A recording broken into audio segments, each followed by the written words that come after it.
Hi guys! Kumusta po sa inyong lahat? Ayan, 42 days before Christmas. Excited na po ba ang lahat? Ayan.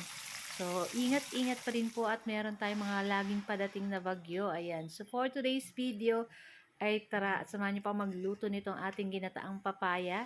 So, lalagyan po natin yan ng tinapa and may konting pork. At magpiprito rin po tayo ng fried pork chop para sa ating ulam for today's video. So, ayan na nga, sinangkot muna natin dyan yung ating pork. Ayan. So, nilagyan na natin siya ng konting asin at paminta para may lasa na yung ating pork. At pagkatapos, maggisa na tayo dyan ng ating bawang at sibuyas. At pagkatapos, ayan na yung ating hinimay-himay na tinapa. Ayan.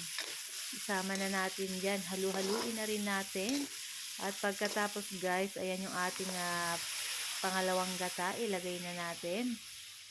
Ayan, at naglagay na ulit tayo ng konting asin at 1 teaspoon na sugar. Ayan, half lang pala. Tapos, maglalagay po tayo dyan ng sukang tuba. Ayan, para pang asin dito sa ating ginataang gulay na papaya. At pagkatapos, pwede na rin nating ilagay dito yung ating papaya. So, pig-slice ko lang ng ganyan. Ayan. At halu-haluin natin yan, guys. So, maglalagay tayo dyan ng 2 pirasong sili para may konting anghang. Ayan. And syempre, pampabango rin dito sa ating nilulutong ginataang papaya. Ayan. Kayo po ba, guys, ano po ang inyong ulam? Ayan. So, ayan na nga. Nilagay na rin natin yung ating pinakaunang gata or yung ating kakanggata. Ayan. So, papalaput-laputin lang natin itong ating nilulutong ginataang papaya. Lulutuin lang natin yung ating papaya dyan. At pagkatapos, ay magpiprito naman tayo ng pork chop. Ayan. So, yung ating pork chop, guys, binabad lang natin yun sa paminta, konting asin, konting toyo, bawang. Ayan. So, yung ating papaya dyan, guys, is luto na. Ayan. Ready to serve na to, guys. So, ayan, umuusok-usok pa. Naku, napakabango at talagang napakasarap naman ito. At pagkatapos niyan, guys, pwede na nating ilagay sa ating mangkok at mag-ready na tayo. Magpainit na tayo ng ating kawali. At ready na tayo magprito nitong ating pork chop. Ayan, binabad ko lang yan ng halos 1 oras. Ayan.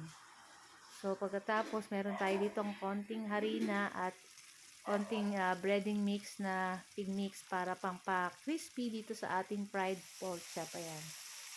Pwede rin po kayong gumamit ng cornstarch. Ayan. Para maging lalong crispy. So, lulutuin lang natin itong ating pork chop hanggang mag-brown, golden brown. So, side to side lang natin lulutuin. Siyempre, pag nilagay natin yung ating pork chop, dapat mainit na mainit yung mantika para luto ka agad. Charot. So, ayan na nga. At nag-brown na to, guys. Ayan, pwede na natin to, guys. Ahunin yung ating pork chop. So, guys, ito lang po ang aming video today at sana po ay nag-enjoy kayo. Huwag niyo po sanang kalimut mag-like, comment at pa-share po ng ating video. At huwag niyo na rin po kalimutan mag-like at mag-follow para palagi po kayo updated sa mga bagong video na i-upload. Thank you for watching. Ciao!